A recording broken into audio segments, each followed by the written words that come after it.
প্রথমেই সকলকে জানাই গণেশ চতুর্থীর অনেক অনেক শুভেচ্ছা। এই গণেশটা যেটা আপনারা দেখছেন গণেশ পুজোর, এই গণেশটা কিন্তু অনেক দিন আগেকার কেনা। প্রত্যেকবার কিন্তু আমরা এই গণেশটাকেই পুজো করি।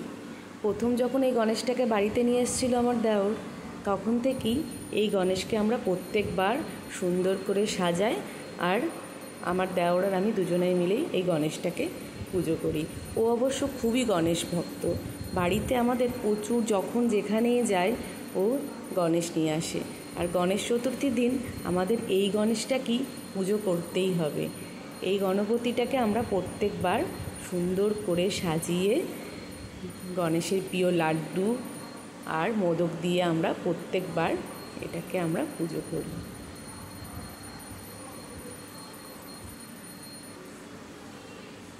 তাই প্রত্যেক বছর আমাদের নতুন করে গণেশ আনতে হয় না, এই গণপতিকেই আমরা প্রত্যেকবার একইভাবে সুন্দর করে আরাধনা করি।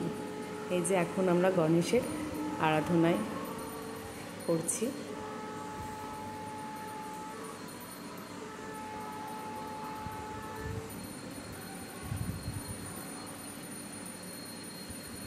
আমরা নিজেরাই পুজো করি গণেশের।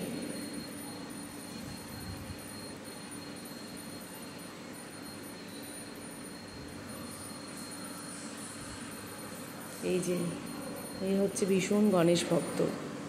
এ প্রত্যেকবার